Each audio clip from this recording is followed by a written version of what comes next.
Ang kwentong ito ay hango sa totoong buhay. Mula ito sa isa nating kabayan na itago na lamang natin sa pangalang Ronel. Taong 1989, Negros Occidental. Ilang buwan na ang nakalipas.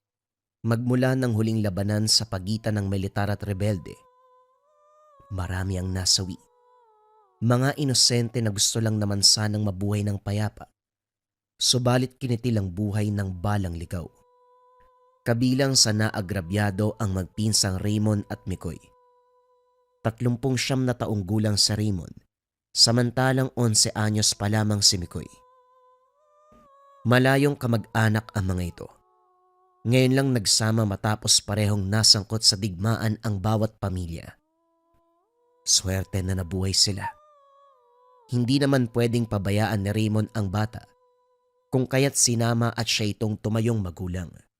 Kaso nga lang hindi magkasundo dahil masyadong madaldal ang bata at malakas sumagot. Kasalukuyang inaani ang mani. Binilisan na Raymond ang kilos dahil tirik na ang araw. Napabuntong hininga na lamang ng masipatang pinsan. Nakasalampak sa lupa habang puno ng mani ang sombrerong salakot. Tutok na tutok ito sa pagkain.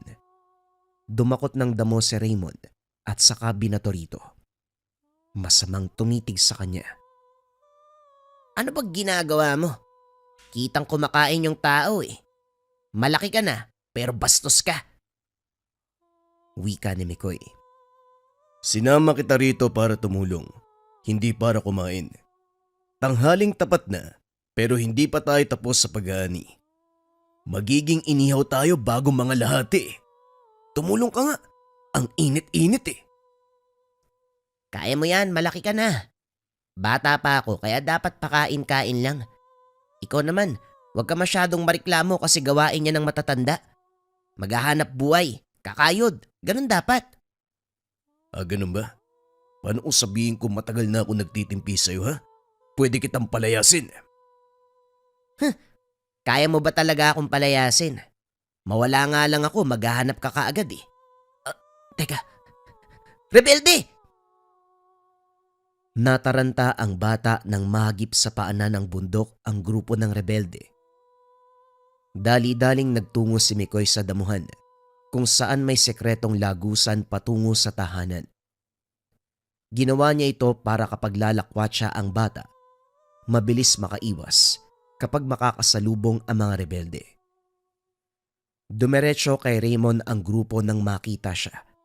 Nagbuntong hininga ang binata. Magandang tanghali po sa inyong lahat. Ano pong may tutulong ko? Tinignan ng grupo ang mga mani na maayos na sanang nakailera sa tabi. Napakuyom na lamang si Raymond ng tadyakan ang mga ito. Lumapit sa kanya ang tumatayong leader, si Kasawa. Nagsasawa na kami sa mani mo. Kada baba namin dito, palagi ka naming naaabutang nag-aani. Wala ka na bang ibang kabuhayan maliban dito? Nakakasakit ng tiyan ng mani. Hindi mo ba alam yan? Nagdudulot lang ito ng pananakit ng tiyan kung maramihan ang kakainin mo at hindi sanay ang kakain. Ilang buwan naman ang bibilangin bago muling makapag-ani. Sadyang minalas lang siguro kasi kapag napaparito tag-ani. Hindi ko gustong tabas ng dila mo ha. Hindi mo ba ako kilala? Lahat ng magsasaka dito na nagsasalita ng masama laban sa akin, pinuputulan ko ng dila. Tignan mo, wala nang nagsasaka sa bukiring ito dahil lahat sila natatakot na umapak. Parang ikaw ang naiwan ah. Matapang ka ba? Napatras si Raymond nang sundot-sundutin ang tiyan ng armas na merong kutsilyo sa dulo. Napadaing ang binata. Nararamdaman niya ang paglapat ng patalim. Nagsimulang tumawa ang grupo. Ang halakhak ng mga ito ang nagpapaalala kung gaano sila kasama. Tumatawa rin ang rebeldeng naabutan niyang kumitil ng buhay ng pamilya. Nang tumagal, hindi nakapagpigil. Pasimpleng binawi ang armas. Walang ano-anong pinaputokan ng lahat. Direkta sa ulo. Sa isang iglap, nadungisan ng dugo ang mga aning mani. Gayunpaman hindi nang hinayang dahil sa punto ng pagparito sa taniman, mababawasan ang dami ng rebelde. Matapos maayos ang bangkat ng naani, pinasan at saka tinalikuran ang nakabulagta na mga katawan. Sigurado naman siya na may maglilinis sa mga ito. Kapwa rebelde na mapapadaan sa lugar. Malaki ka na, pero maliit ang utak. Sa tingin mo ba, panalo ka sa engkwentrong yun? Raymond, hindi nalalayong mamayang gabi, may lulusob dito sa atin para maningil. Si Kasawa pa talaga. Leader yun ng pangkat eh. Maraming magagalit sa inyan, pati ako madadamay. Kung makapagsalita ka naman, akala mo may ambag ka. Maliit ka pa pero napakalaki ng bunganga mo. Ganyan ka ba pinalaki ng mga magulang mo? Mabait naman si Tia Ani at Tio Jose, pati ang mga kapatid mo. Totoo nga sigurong sabi-sabi ng magkakapatid may pagkakaiba. Kung karamihan anghel ang asal, may isa talaga mag-aasal demonyo at ikaw yun. Ang sabihin mo, natamaan ka lang sa sinabi ko. Ayaw pa talagang aminin. Ewan ko na lang talaga kung anong mangyayari sa'yo mamaya. Sana manatili kang buhay. Saan ka naman pupunta? May dala pang pagkain at damit Maglalayas ka ba? Maghanap muna ako ng pansamantalang matitira, no? Ayoko pang mamatay sa kamay ng mga rebelde. Alis muna ako dito sa bahay mo. Kamot-ulong sinundan ng tingin ni Raymond ang bata. Natawa na lamang sa inasta nito. Hindi na rin siya nabahala dahil sa ginawang lagusan sa ilalim ng lupa. Merong hawla na kakasya ang tao. Tinuruan niya si Mikoy na doon magtutungo kapag may gulo. Ligtas doon at hindi madaling matunton. Naupo siya sa mesa, tinapos ang pagkain na naiwan ng pinsan.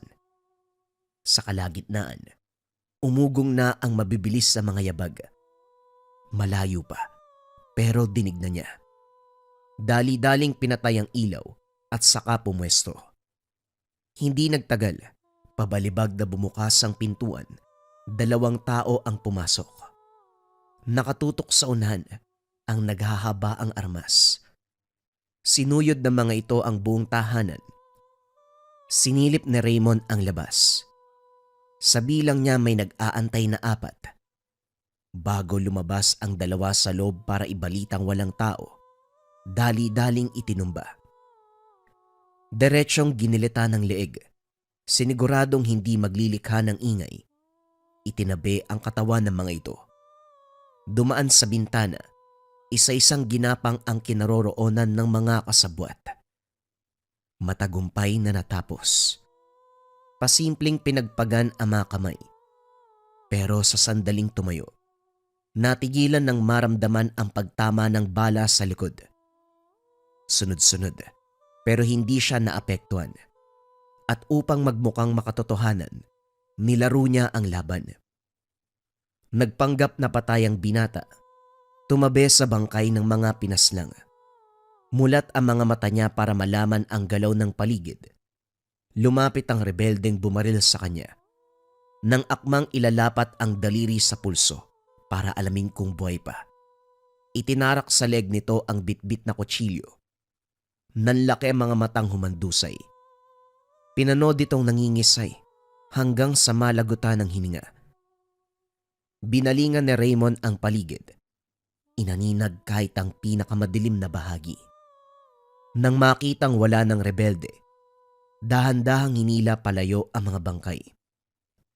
Kinarga ng balsang pangsaka, tinambak sa paanan ng kabundukan, maging ang mga damot halaman sa bakura na merong dugo ay ginapas, hindi nag-iwan ng anumang bakas.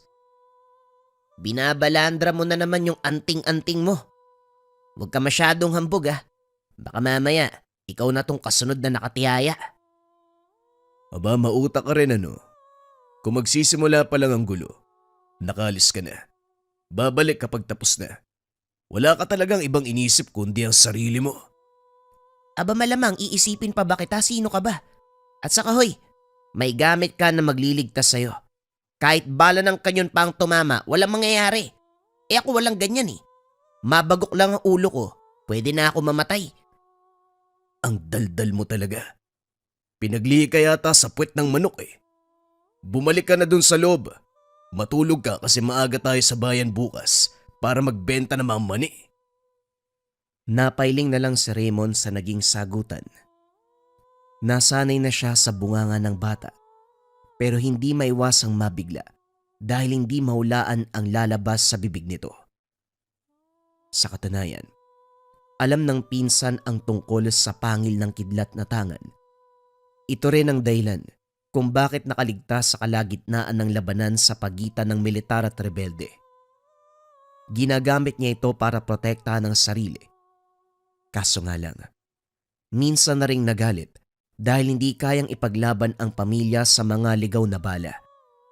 Hindi kayang saluin ang lahat. Gayunpaman nagpapasalamat pa rin dahil nanatiling buhay at gumagante sa sariling paraan. Para sa binata, kung hindi kayang ligpitin ng militar ng bayan ang mga rebelde, siya na ang gagawa. Unti-unting buburahin sa mundo ang mga ito. Bawat rebeldeng makakasalubong, walang pagdadalawang isip na kikitilan ng buhay. Kung bibilangin ang napaslang, mahigit 100 na magmula nung araw na simulan. Ilang taon na ang nakalipas. Sa kabutiang palad, wala pang nanghihinala sa kanya. Palihim din kung kumilos at sinisiguradong walang buhay na saksi. Kinabukasan, karga ng baslang pangsaka ang mga bangkat ng mani. Siya ang nauna para igiya sa daan ang humihilang kalabaw. Nakasampa rin ang daldalerong pinsan. Ilang beses niyang sinita para hindi makaagaw pansin ng mga rebelde. Nagkubli sa tabi-tabi. Kaso nga lang, huli na ng harangin. Sa susunod tatayin ko yung bibig mo eh. Ayan tuloy hinarang tayo. Mga manong, magandang araw sa inyo. Anong may tutulong ko? Pinasadahan ng tingin ng mga rebelde ang karga. Lumapit ang isa para masuri sa malapitan. Bumalik ito sa kasama at may binulong. Napadura pa ito. Manina naman. Kung hindi prutas, gulay. Kung hindi gulay, mais. Kung hindi mais, mani. Wala na bang ibang produktong sinasakang pesteng mga tao sa lugar na to? Palagi na lang ganyan. Hoy, wala ka bang pera dyan? Amin na, kung ayaw mong masaktan pati ang bata. Sandali. Huwag mong gamitan ang init ng ulo. Kayo na nga tong humaharang. Kayo pa ang naninindak. Ano nga uli ang hanap nyo? Pera. Marami ako dito. Pero sino ang tumatayong leader nyo? Ako. Bakit anong problema? Huwag mo kaming niloloko ha. Dahil pwede kitang gawing pataba ng taniman. Nasaan ang pera? Lumapit ka dito. Pakibaba ng mga armas nyo. Binalingan ni Raymond ang bangkat. Sinenyasan si Mikoy na lumayo muna. Nang makatakbo ang bata, agarang binawi ang armas ng lider at saka mabilisang pinaputukan ang mga kasama. Nang bumulagta, gulat na tumingin sa kanya. O kita mo na. Marami na pala kayong baryang nanakaw eh. Pang-ilan na ba kami sa inarang ninyo? Tanong ni Raymond habang nakatingin sa mga baryang nahulog mula sa mga rebeldeng pinagbababaril. Napalunok ang lider nang itutok ng binata ang armas. Sandali lang. Pag-usapan natin to, kaibigan. Huwag mo kong tawaging kaibigan. Ngayon may gana kang makiusap. Samantalang kanina, halos iduro mo yung baril sa mukha ko. Akala ko leader ka. Bakit parang nabagang buntot mo? Namumutla ka pa. Oh, parang naihi ka pa sa salawala. Nakakadiri naman to. Hindi na pinatagal na Raymond ang pag-uusap. Binaril ang rebelde. Nagmamadali na rin silang umalis bago magdatingan ang ibang nakarinig ng putok. Pagdating ng bayan, ilang oras ang inantay bago naubos ang panindang mani. Wala ang suki nilang namamakyaw kaya binenta ng kilo-kilo. Swerte namang naubos. Nang oras ng pagliligpit, napalingon si Raymond sa gawin ni Mikoy. May kaaway itong bata. Sagutan lang naman kaya hindi niya pinansin. Kaso nga lang, nakialam ang ama ng binata at sinampal si Mikoy. Dito na sumingit ang binata. Walang ano-anong sinuntok ang manong. Sa lakas ay natumba. Natambaka ng sako-sakong mais na nakatambak sa gilid. Nang akmang lalapit ang ibang saksi para sumugod, nang humakbang si Raymond ay nag-atrasan ang mga ito. Pagbalik ng tahanan, sinermona ng bata. Kung sa akin, kung makasagot ka ang tapang mo, tapos doon sa batang patpatin hindi ka lumaban, ano bang problema mo? Mangmang kasi yun. Ayokong pumatol sa mangmang. Ikaw ang mangmang, hindi ka gumanti. Sa susunod, huwag kang papayag na basta-bastahin ng kung sino. Bata man o matanda. Pag sa akin ang lakas mong magamon, pag sa ibang tao duwag ka. Manahimik ka na nga dyan. Masyado ka ring daldalero no? Matutulog na ako. Huwag kang maingay. Napabuntong hininga si Raymond sa inasal ng pinsan. Habang mag-isang nag-aayos ng lamparilla sa kusina, napansin na Raymond ang yabag sa labas. Hindi naglaon. Umalingasaw ang matinding amoy. Sinundan ito ng may hinang ingay. Kasama na dito ang mga pag-angil. Napabuntong hininga na lamang ang binata. Hindi nagtagal. May sumasaglit ng pagkaskas sa bubong. May bahaging yero, kung kaya't ang bawat madaanan ng kuko ay umiingay. Hindi lang yun. Nahawi ang iilang pawid. Raymond, ano bang ginawa mo na naman? Tignan mo, may aswang Masyado ka kasing hambog Nagyabang ka siguro. Kung hindi rebelde, aswang yun nandito. Wika ni Mikoy. Gumapang mula sa higaan palapit sa kanya. Nanginginig na rin ito kung kaya't kumilos na si Raymond.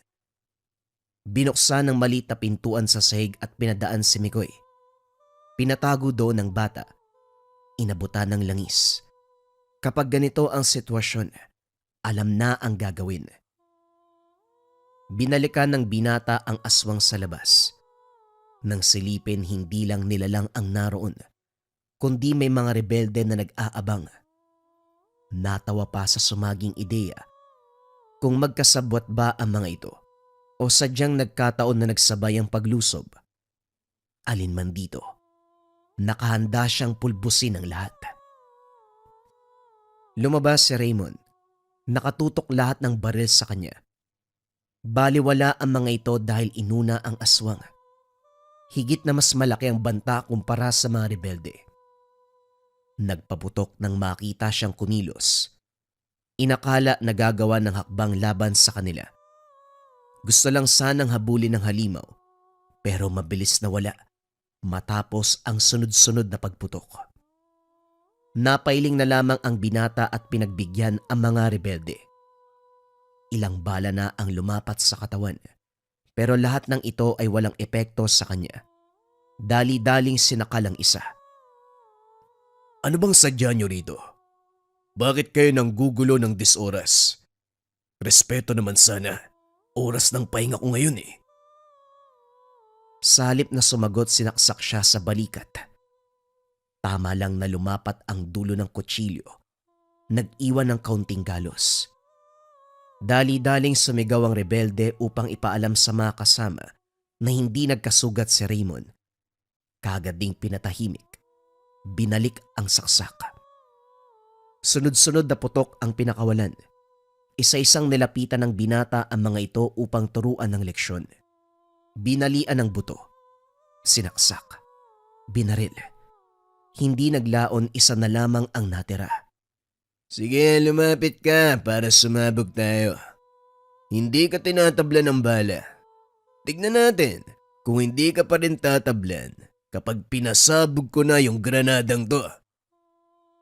Wika ng rebelde. Winawasiwas pa ang hawak na granada. Mas mauuna pang sumabog ang kaluluwa mo kaysa sa granadang yan. Hoy, wag mo kong takutin dahil hindi mo ko kilala. Sabihin mo nga, ano ba ang pakay nyo? Hindi naman pwedeng basta na lamang kayong lulusob ng walang sadya, hindi ba? Kahit masasamang demonyo kayo, nagpaplano muna bago gumawa ng hakbang, tama ba? Ngayon, ano bang sadya nyo? Ikaw ang pumaslang kay Kasawa. Siya ang leader namin, pero basta mo siyang pinatay. Hindi ko na kailangang ipaliwanag sa'yo ang lahat. Yung bumaba ng bundok nung nakaraan. Ilang miyembro ba ang hawak niya? Kami na lang ang natira. Mali. Ako na lang pala. Tatapusin kita. Alang-alang sa ginawa mo kay Kasawa at sa lahat ng kasamaan ko. Kagad hinawi ni Raymond ang granada. Mabilis ang pagkilos ni Raymond. Makikita din ang bakas na mga kuryente sa kanyang pagkilos. Nangisay ang buong katawan ng aswang na tila nilulusaw ng kuryente.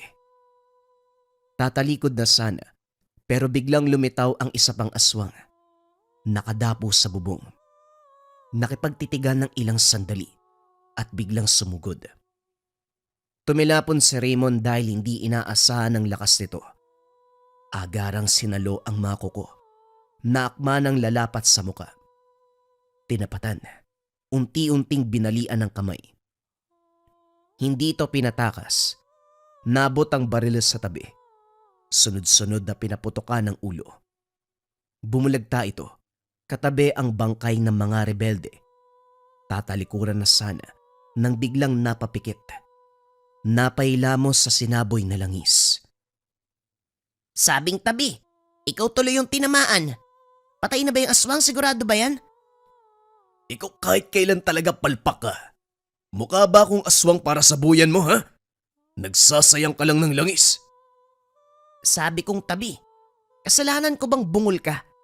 Ang dami mong pinatay ngayon. Paano ko lilinisin yan? Natahimik si Raymond. Napaisip din kung paanong liligpitin ang mga katawan.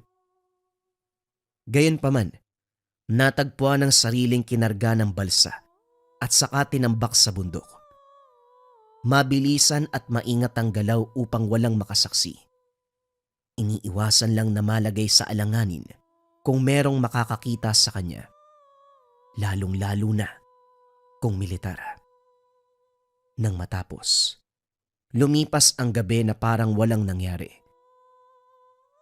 Kinabukasan, balik sa pag-aasikaso ng taniman.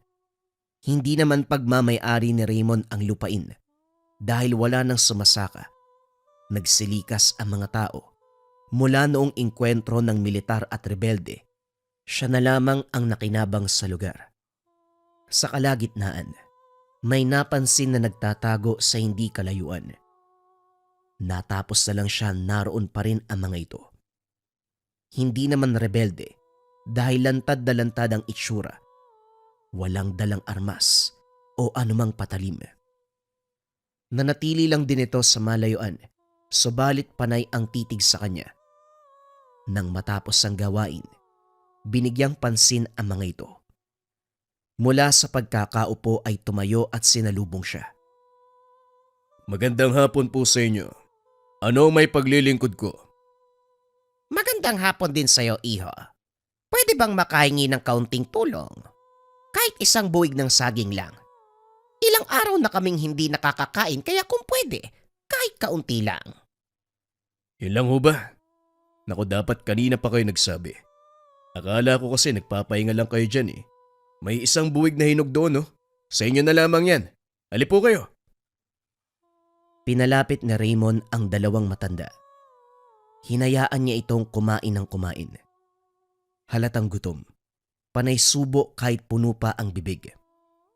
Inabutan na rin ng tubig. May tira pa sa kanyang baon kung kaya't binahagi. Kaso nga lang habang tinititigan ang mga ito, unti-unting nagbibigay ng senyales ang tangan. Pinagmasdang maigi ang dalawa hanggang sa lumitaw ang grupo ng rebelde. Agarang binalaan ang mga matatanda na huwag gumawa ng anumang kilos. Sinalubong niya ang grupo. Hindi siya kinabahan dahil kilala ang isa sa mga ito. Binata, kilala mo ba ang dalawang yan? Pinakain mo pa talaga. Wika ng rebelde, habang masamang tumititig sa matatanda. Panay lang sa pagkain ang mga ito. Kunot noong sumagot si Raymond. Bakit naman ho, alias Dido? May problema po ba kayo sa kanila? Hindi mo na dapat pinansin ang mga yan, Raymond. Hindi sila ordinaryong tao. Alam mo na ang sinasabi ko. Ibalato mo na sa amin ang mga yan. Ikaw umuwi ka na. Mga bata, pwesto! Siguraduhin matatamaan sa ulo o puso para matapos kagad. Teka, sandali lang naman. Ano bang problema? Bakit? Nagulat si Raymond. Wala na sa kinauupuan ang dalawang matanda.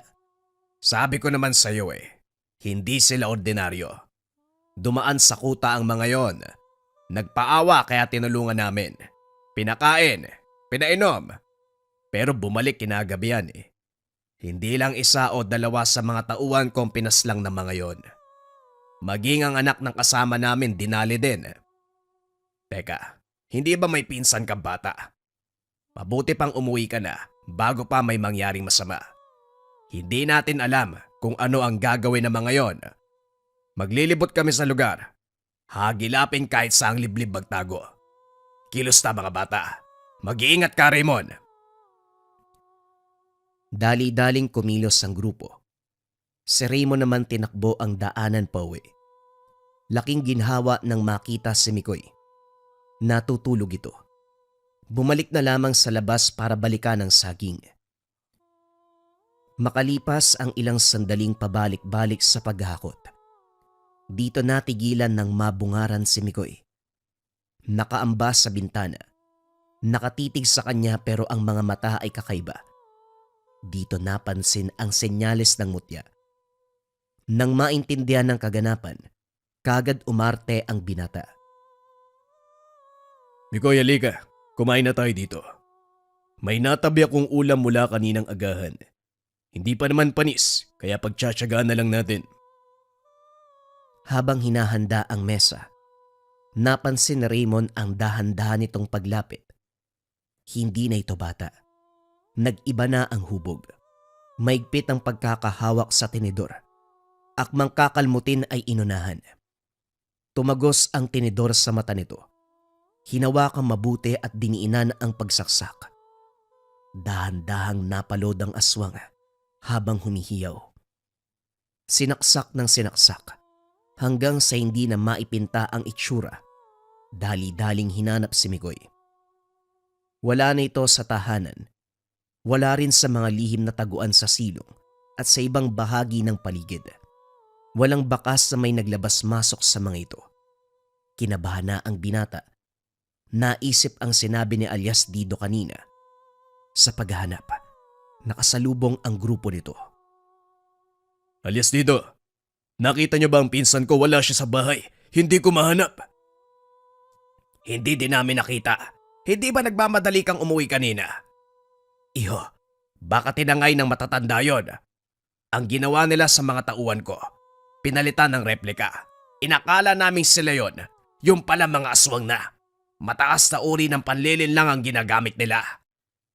Napasabunot ng buhok si Raymond. Nag-aalala para sa kalagayan ni Mikoy. Hindi naglaon dumating ang kasama ni alias Dido para ibalita ang natuklasan. Nahanap ang matatanda at kinumpirmang may kasamang bata. Sabay silang sumugod. Naabutan sa kuweba ang dalawang aswang na handa na para biktimain si Mikoy. Dali-daling nagpaputok ang mga rebelde para iligtas ang bata. Natarantang tumakas ang mga halimaw. Kinuha ni Raymond ang pinsan. Nanginginig ito habang sinisisi siya. Hindi na lamang pinansin. Ibinilin muna kay alias Dido. Hoy, saan ka pupunta? Baliw ka ba? Susundan mo mga aswang. Nahihibang ka na ba, Raymond? Alam ko ang ginagawa ko. Pakibantayan muna si Mikoy. Liligpitin ko lang ang halimaw. Hindi na nagpigil pa ang binata. Wala ding ideya ang rebelde na meron siyang tangan kaya ganun na lamang ang reaksyon. Madaling natunton ang kinalalagyan ng mga ito. Nasa gupat pa dahil sugatan ng isa. Maluba ang tama sa tiyan. Hindi iniwanan ng kasama. Tinulungang patigilin ang pagdurugo. Pabirong hinagisa ng halamang gamot. Mga lolo, baka makatulong ang dahon na yan. Lamutakin nyo, tapos ipiga ang dagta sa sugat. Malubha pa naman ang tama mo. Siguradong mamamatay ka. Naalerto ang mga ito. Nang ibalanda ni Raymond ang pangil ng kidlat. Salitan ang paglunok ng dalawa. Ang isa ay naghamon, pero tinawanan ng binata. Iho, pabayaan mo na kami. Nagutom lang kaya naisipang tikman ng bata. Pasensya ka na. Hindi namin yun natuloy kaya hayaan mo na kaming makalayo. Ipinapangako ko hindi na kami papalik. Pasensya na rin, Manong. Pinsan ko ang biniktima nyo. Nakaugalian ko kapag merong nag-agrabyado sa kanya. Hindi ko pinapatawad. Kung sana hindi nyo ginalawang bata, malaya kayong makakalis sa lugar na ito. Iho, palampasin na lang natin. Matanda na kami. Napapadala sa mga kilos na hindi pinag-iisipan. Maawa ka. Hindi na kami babalik sa lugar. Ganun ho ba, Manong? Malaki ang respeto ko sa matatanda. Pero kapag pinsan ko ang pag-uusapan, ibang sitwasyon na yan. Sana magkaunawaan tayo sa parting ito. Nagkatinginan ang dalawa. Ilang sandali pa nagbago ang anyo at sabay na sumugod. Hindi mahirap kalabanin dahil sugatan ng isa. Pareho pang matanda. Mahina ang kilos. Pasimpleng binagsak ni Raymond. Hindi na rin pinalampas. Bumagsak ang mga itong nalagutan ng hininga. Nagmamadaling pinuntahan ang kuta ni alias Dido. Hindi maiwasang mangamba dahil naabutang nilulusob ng kalaban. Marami na ang nakahandusay mula sa magkabilang panig. Nang masipat si Mikoy, mabilis ang kumilos. Yakap-yakap ang pinsan habang tsumitsyempo. Matagumpay na nakaalis sa kuta pero pagbaba ng bundok, may nakasalubong na grupo. Hindi mabilang kung ilang baril ang nakatutok. Napatiimbag ang si Raymond habang tinitignan ng mga ito. Hindi nagtagal, dumapa ng magpaputok. Siniguradong matatakpan ng katawan ni Mikoy. Damang-dama ng binata ang bawat lapat ng bala sa iba't ibang bahagi ng katawan. Hindi may tatanggi, nakakaramdam na rin ng sakit. Gayunpaman, pumanig pa rin ang swerte. Isa-isang nagbagsakan ng grupo. Nang mag-angat ng tingin, nakita si alias Dido. Pasensya ka na, Raymond. Ayos ka lang ba? Ilang ulit kang binaril ang mga ito, pero paano kang nabuhay? Hindi sumagot si Raymond. Nagpasalamat na lamang at saka tumalikod. Habang nasa daan, hindi niya maiwasang huminto ng ilang beses upang kapain ang ulo.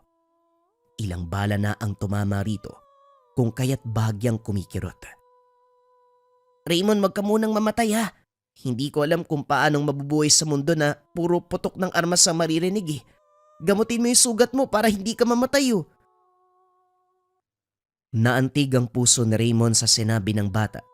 Naawa ito.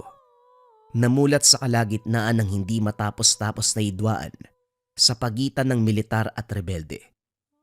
Minsan pang sumisingit ang banta ng aswang. Tinapik niya ito sa balikat. Mikoy, hindi pa ako mamamatay, kaya huwag kang magsabi ng ganyan. Pumasok ka na sa loob. Sige na, magpahinga ka na. Naupo sa dulo ng hagdan si Raymond. Napabuntong hininga sa mga kaganapan. Napaisip ng mabuti sa sinabi ni Mikoy. Kahit sabihin pang 11 anyos pa lamang ito, wala pa masyadong muwang. Maagang nawala ng pamilya. Eto ngayon, nakikipaglaban sa hamon ng buhay. Nang makabuo ng pasya, benenta ang lahat ng mga aning prutas. Nang sapat na ang pera, walang pagdadalawang isip na linisan ang lugar. Lumipat sa Iloilo. Hinanap ang malayong kaanak na nakasalamuha noon. Nakiusap na makitira hanggang sa paglipas ng panahon, nakapunda ng pagpapagawa ng sariling bahay.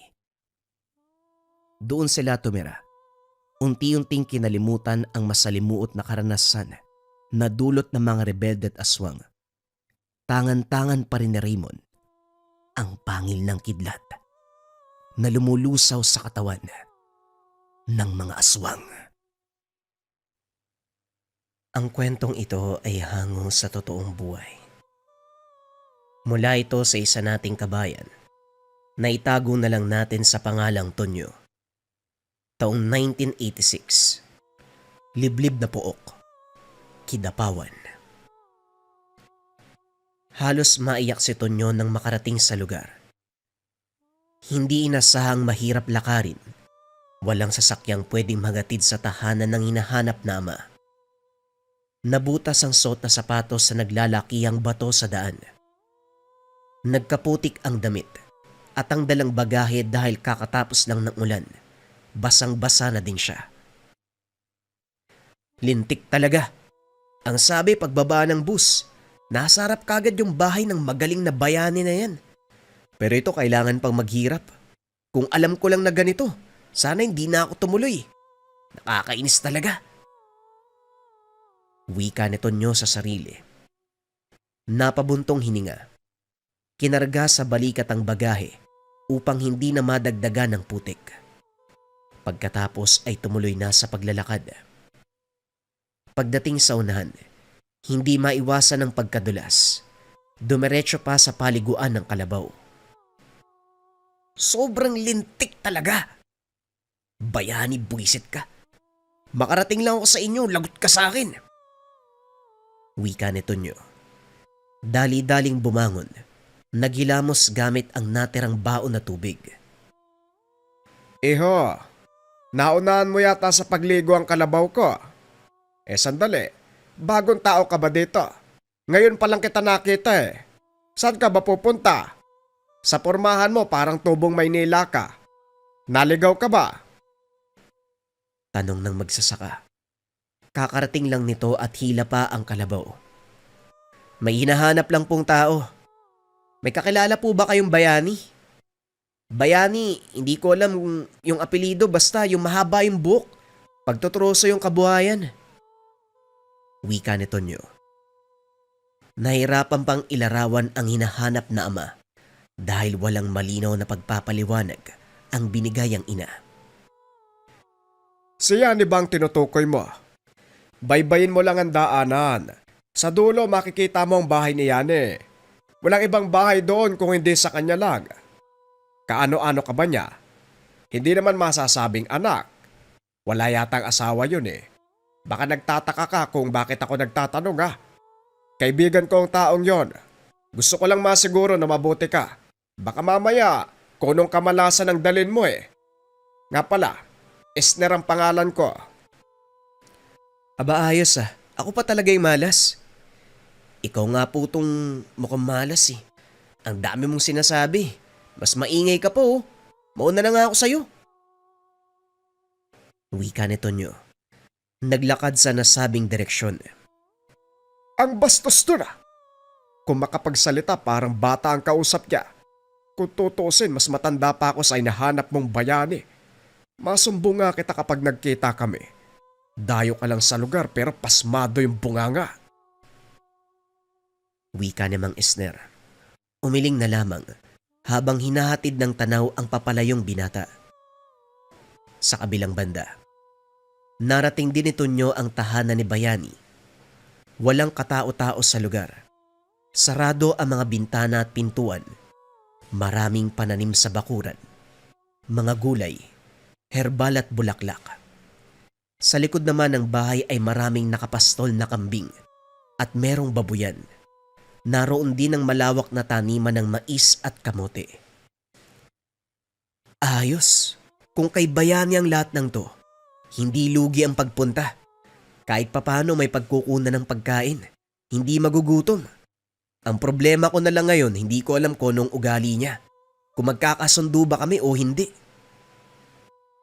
Bumalik siya sa bakuran pero natigilan ng mapadaan sa may bintana. May naririnig siyang nagsasalita sa loob. Hindi niya maintindihan. Idinikit ang tenga sa dingding upang mapakinggang maigi. Kaso nga lang, ibang lengguwahe ang ginagamit. Hindi talaga niya maintindihan. Teka, dayuhan ba tong tatay ko? Ibang lengguwahe yung ginagamit ah. Pero ang sabi ni nanay, Pilipino si Bayani. Paano ganyan salita yung sinasabi niyan? Siya ba talaga yung nagsasalita? Wika ni Tonyo sa sarili. Upang masagot ang mga katanungan, nagpunta siya sa pintuan, paulit-ulit na kumakatok hanggang sa pagbuksan. Napatingala naman siya nang bumungad ang taong nagngangalang Bayani. Matangkad, naglalabasan ang mga ugat sa naglalakihang braso hanggang balikat ang haba ng buhok. Masama ang tingin, nakakunot ang noo. Ang lakas ng loob mo mambulabog sa ganitong oras. Sino ka ba? Hindi to tanggapan ng mga nawawala. Wala akong maitutulong sa mga taong naliligaw. Napapitlag si Tonyo. Ngunit hindi siya nagpatinag. Taas noong sinalubong ng tingin ang karap. Ikaw ba si Bayani? Huwag mo akong itaboy na parang aso. Meron kang responsibilidad sa akin. Kung noon, wala akong nagawa ng iwanan mong parang tuta. Pues hindi na ngayon. Malaki na ako eh. Hindi makakapayag na itaboy mo uli. Anak mo ko. Tumabi ka nga sa dadaanan ko. Tutuloy ako dyan. Mas lalong kumunot ang noo ni Bayani sa narinig. Natigilan at napaisip sa takbo ng buhay. Aminado siya. May mga naging kasintahan noon. Pero matagal nang walang balita sa babae. Nasundan niya ng tingin si Tonyo na nakapasok. Komportable pang naupo sa harapan ng hapagkainan. Sinuri nito ang mga ulam na tinakpan. Nang makahanap ng kanin, kumain ito ng walang pasabi. Marami nang naligaw sa lugar na ito. Pero ikaw lang ang bukod tanging walang modo. Sa dinami-dami ng pwedeng maiwan, talagang yung kagaya mo ba? Salamat ka. May ginagawa ako, kaya wala akong panahon sa kakulitan ng kagaya mo. Bitbitin mo ang gusto mong bitbitin. Sa'yo na ang lahat ng pagkain sa mesa. Pati kaldero buhatin mo. Basta lumabas ka. Pinagbuksan niya pa ng pintuan si Tonyo. Mukha mo. Simula sa araw na to, dito na ako titira. Huwag mong takbuhan yung responsibilidad mo. Anak mo ko. Napabuntong hininga si Bayani. Hindi nagustuhan ng inasal ng binata. Humakbang siya at lumapit dito. Hoy, ulupong. Lumabas ka sa tahanan ko. Hindi ko galing ulit-ulitin ang salita kapag nasabi ko na. Kaya kung ako sa'yo, umalis ka na kung ayaw mong masaktan. Hinugot ni Bayani ang Kris. Isang uri ng sandata. Pero sa halip na masindak ay tumawa lang ang binata. Ayos yung sandata mo, baliko. Sino bang gumawa niya ng mga kaltokan ko? Gagawa na nga lang ng sandata, hindi pa tuwid. Lasing ba yun? Masyadong matabi lang dila mo, iyo. Ang lakas ng loob mong pagtawanan. Ang isang pambihirang sandata na ginagamit pang tugis sa mga nilalang. Baka gusto mong mabilang sa kanila. Hindi ka aswang, pero pwede kitang patayin. Kalma lang. Hindi mo ba napapansin? May pinagmanahan lang ako. Gusto mo kong patayin? O sige. Kung kaya mong patayin ang taong mismong mula sa dugo at laman mo. Muling napabuntong hininga si Bayani. Nagkikiskisan ang mga ngipin sa labis na gigil. Hindi niya inasana sa kalagitnaan ng pagdarasal. May ligaw na binatang manggugulo. Ito pa ang pinakitang asal. Pinipilit mong anak kita, sige. Pagbibigyan kita ng oras para magpaliwanag. Siguraduhin mo lang na aakma ang mga salita mo. Dahil kung hindi, puputulin ko yung dila mo. O sige, makinig ka. Kapag ako naman yung tama, ikaw ang may bigwas sa akin. Pinaliwanag ng binata ang buhay niya at ng ina na dating kasintahan ni Bayani. Hindi lang nito nalaman na may anak sila dahil lumuwas ng Maynila at nang tumagal nakapag-asawa ang babae na isang alagad ng batas. Pero nasawi pagkasangkot sa isang operasyon. Ang matindi pa, nadamay ang ina dahil sa maling akala. Bago ito pumanaw, naikwento ang tungkol kay Bayani na siyang tunay na ama ni Tonyo.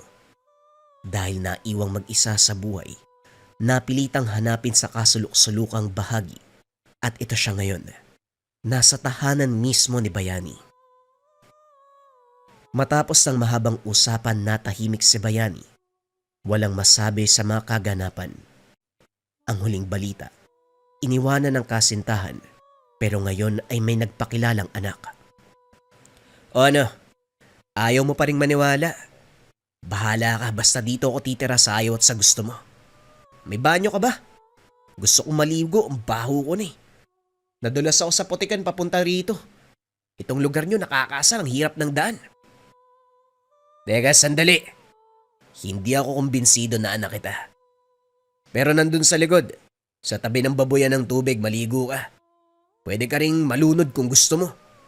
Huwag mo muna akong guluhin dahil may kailangan pa akong tapusin. Gawin mo kung anong gusto mo. Gagawin ko rin kung anong gusto ko. Tugon ni Tonyo. Lumabas ito ng tahanan at nagtungo sa paliguan. Samantala, iwinaksi muna ni Bayani ang pag-iisip sa presensya ni Tonyo. Ipinagpatuloy ang naudlot na dasal. Muli niyang binitbit ang libro at saka sinimulang basahin ng nakasulat na Latin. Ginawa ito sa tahimik na paraan. Pagkatapos, isinunod ang pag-oorasyon sa tangang medalyon at sa sandatang ginamit sa pagpuksa ng mga nilalang. Sa kalagitnaan ng ginagawa, napansin niya ang presensya ni Tonyo. Nakamasid ang binata, sumilip sa butas. Pasimple siyang kumuha ng pantakip at itinapal. Nagpatuloy sa pag-oorasyon. Pagkatapos ng lahat, lumabas siya at muling nakasagutan ang binata. Akala mo siguro wala akong naririnig. Aminin mo nga, miyembro ka ba ng kulto? Ang sabi ni nanay, may ganyang grupo dito sa Mindanao eh. Kung kasapi ka, matanong ko nga, ano bang ginagawa nyo? Pumapatay ba talaga kayo ng tao tapos binibenta nyo yung lamang loob? Umiinom ka ba ng dugo? May paniniwala kasi na kapag uminom ng dugo ng tao, yung buhay daw naduduktungan. Kaya siguro buhay ka pa hanggang ngayon kasi Kung may bitbit akong patalim, putol na sana ang dila mo.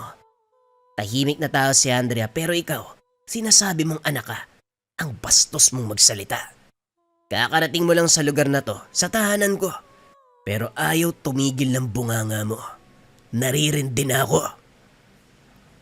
Wika ni Bayani. Pinutol ang pagsasalita ni Tonyo.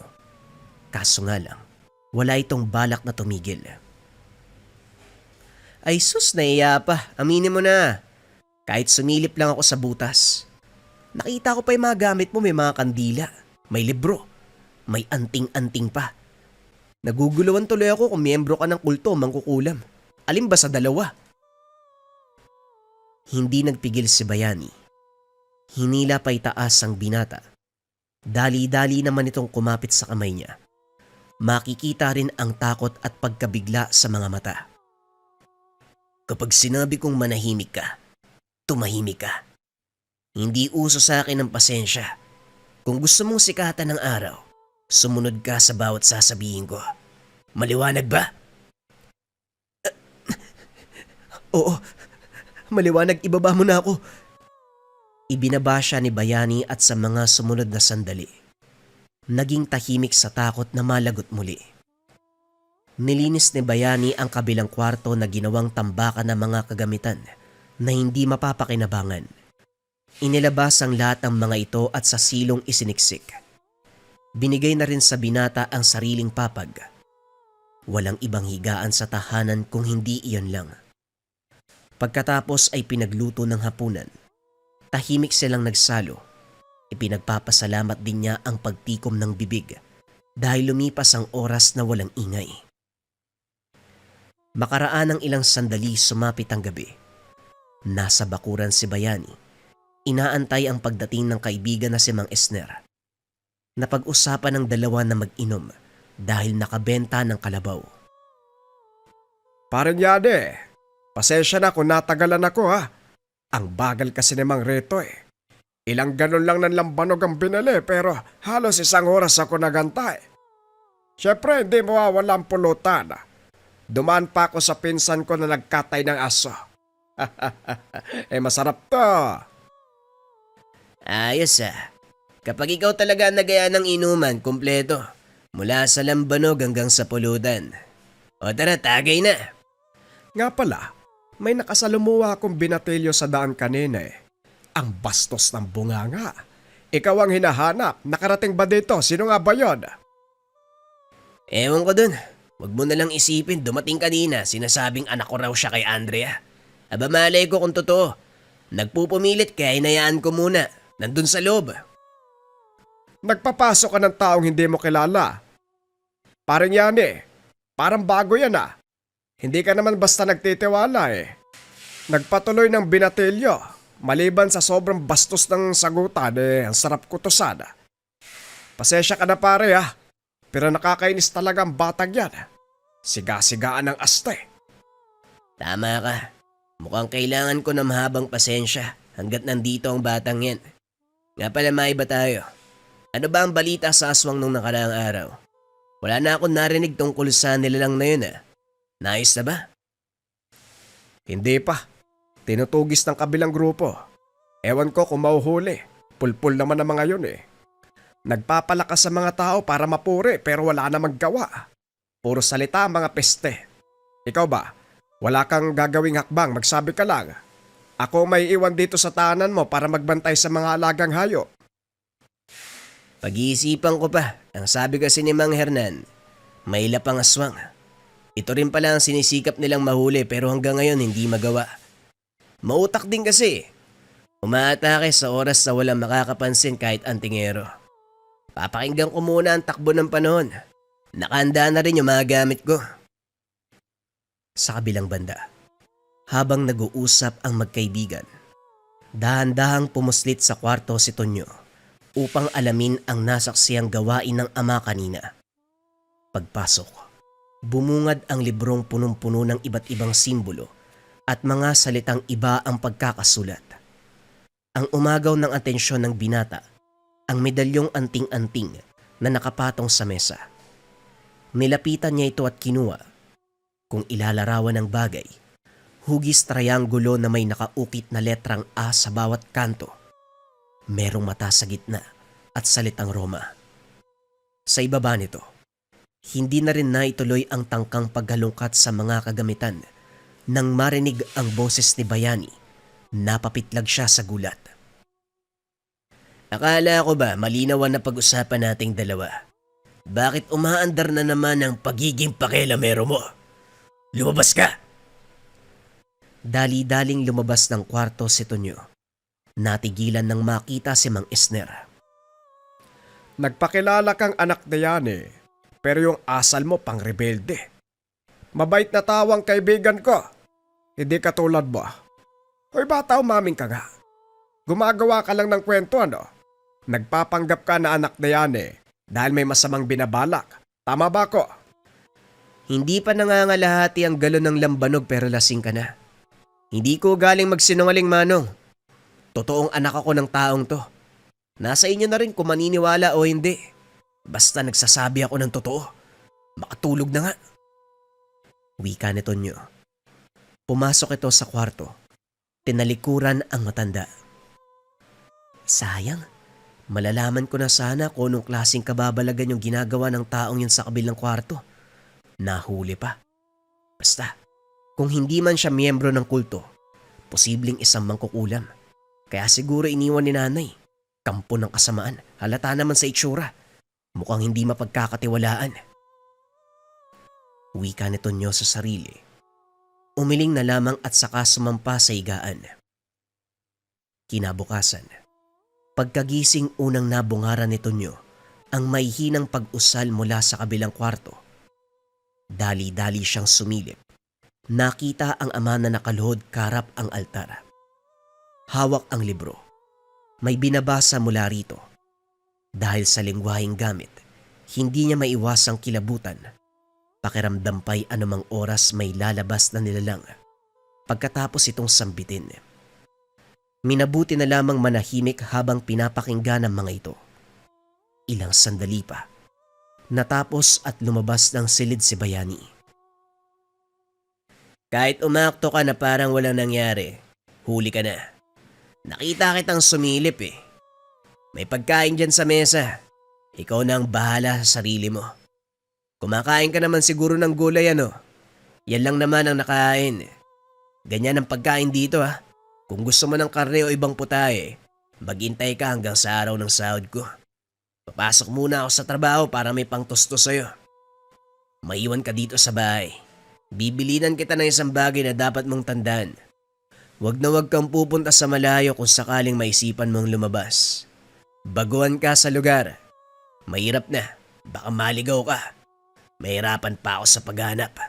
Alis na ako, Ulupong. Tonyong pangalan ko, hindi Ulupong.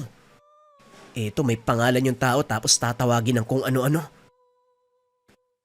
Pag-alis ni Bayani, dali-dali siyang pumuslit sa kwarto upang masuri sa ikalawang pagkakataon ang mga kagamitan, kaso nga lang wala nang naabutan.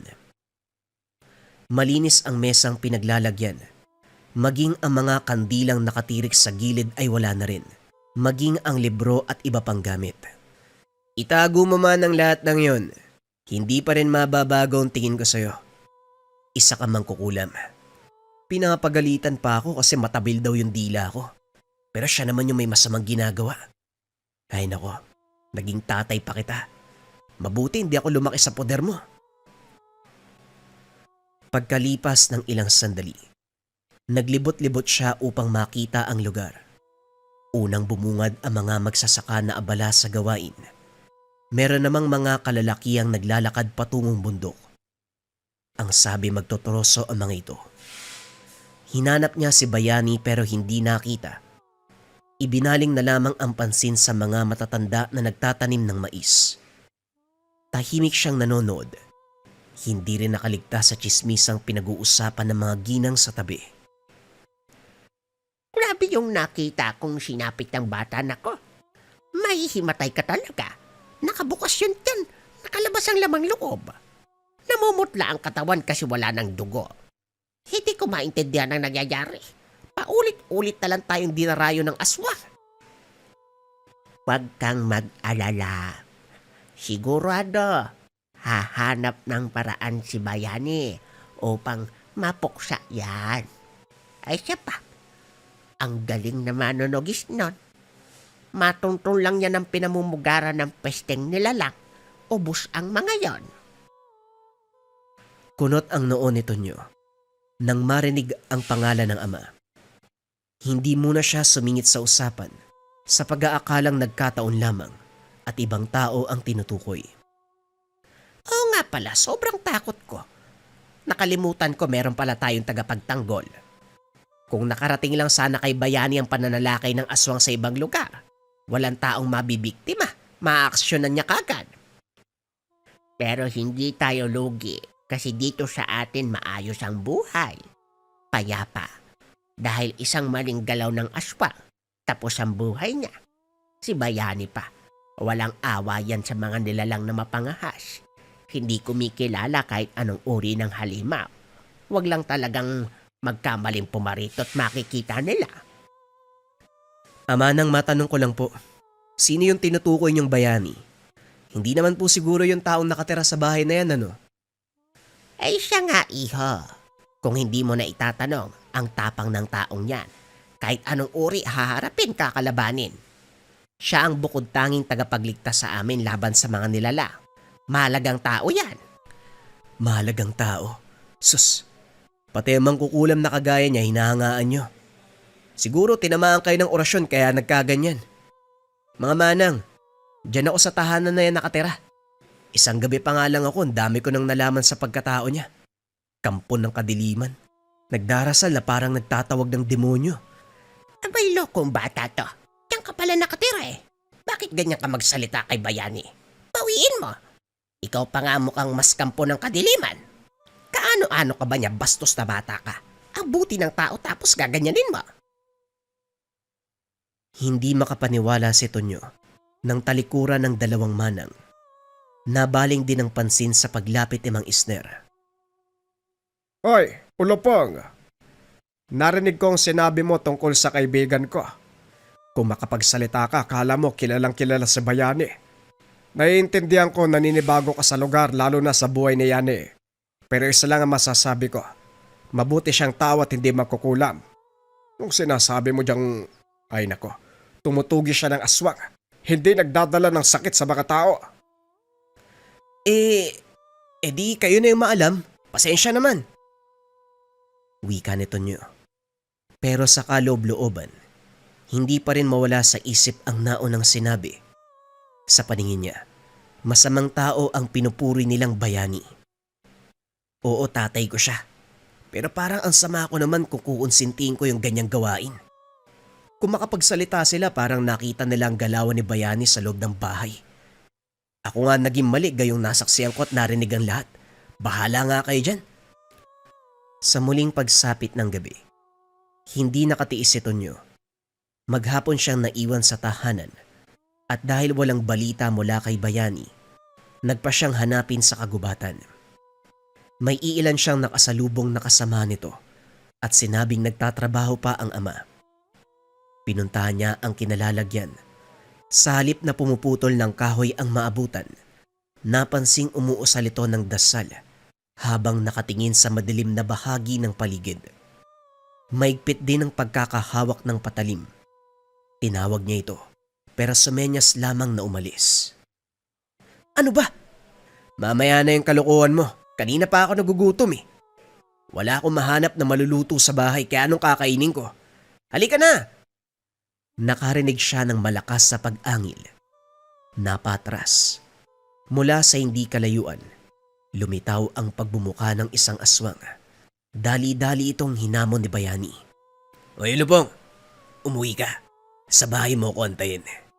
May saging sa silong, tinakpan ko na mga dahon. Hinog na ama ngayon kaya pagtiyagaan mo na lang. May tatapusin lang ako dito bago kita ipagluto ng hapunan.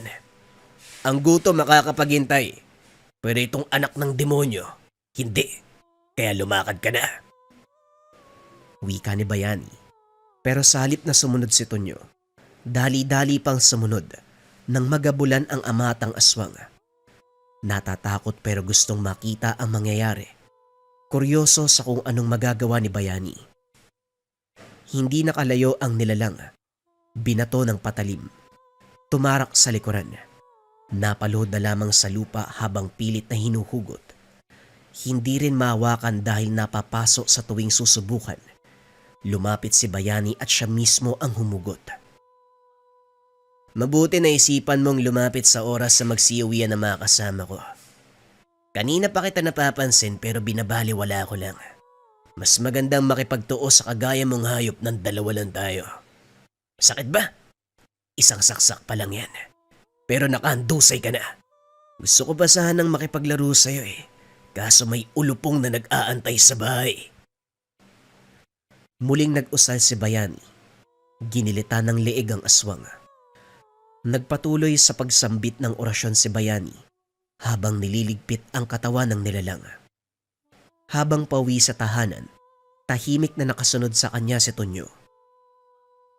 Kanina pa kita sinabihan na umuwi. Pero sabay pa tayo nakarating. Oh, natahimik ka. Nakakita ka lang ng pagtugis. Napipi ka kagad. Wika ni Bayani. Naghugas ito ng kamay at saka nagtungo sa kusina upang magluto ng hapunan. Akala ko kasi mangkukulam ka eh. Nagsasalita ka ng mga salita na di ko naman naiintindihan. Naiintindihan ko. Walang problema sa akin. Wala kang alam sa ganitong bagay. Ang tapang mo kanina. Pinanood talaga mula umpisa hanggang dulo maiksing laban namin ng aswang na yun. Pero delikado ang ginawa mo. Pwedeng ikaw ang balingan ng aswang. Kapag hindi ko napatay, madadamay ka. Wala eh. Gusto ko makita ko ano yung gagawin mo eh. Teka, di ba kinalmot ka? Bakit walang sugat? Kung naririnig mo ang mga sinasabi kong orasyon, At nakita mo ang suot kong medalyon. Yan ang visa. Sa tulong yan, protektado ako. Tumatama ang mga atake nila pero hindi ako nagkakasugat. Kung inaakala mong mangkukulam ako miyembro ng kulto dahil lang sa mga naririnig mo, nagkakamali ka. Dasal at orasyong Latin ang tawag dito. Sinabi ko na para malinawan ka. Sandali, nagbagong tono ng pananalita mo ah. Nakaluno ka ba ng kuliglig habang nasa gubat? Hindi. Nahiya lang ako sa sinabi ko tungkol sa'yo.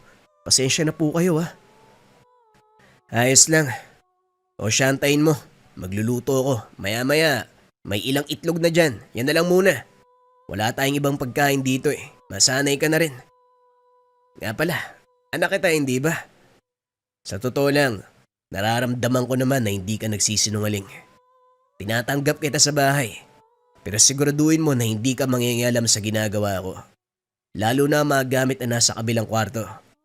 Yan yung itawag mo sa akin. Huwag ama o tatay, hindi ako sanay. Nang sa ganun maging magaan ang pakikitungo natin sa isa't isa.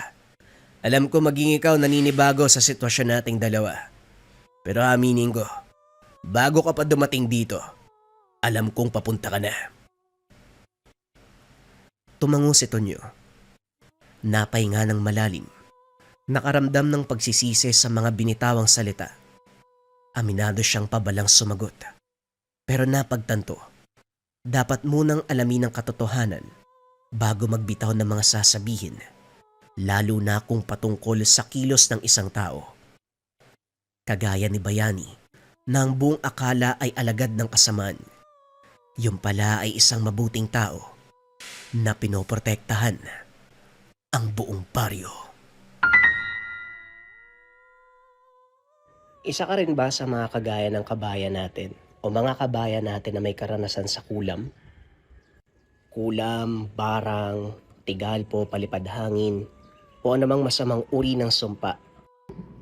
Kung naranasan mo na yung mga bagay na yun, kabayan, o nangangailangan ka ng pandepensa sa kulam, barang, tigalpo, palipad hangin, pwede mong subukan tong habak de bala from Lika Merchandise. Sobrang nagte-trending to ngayon mga kabayan.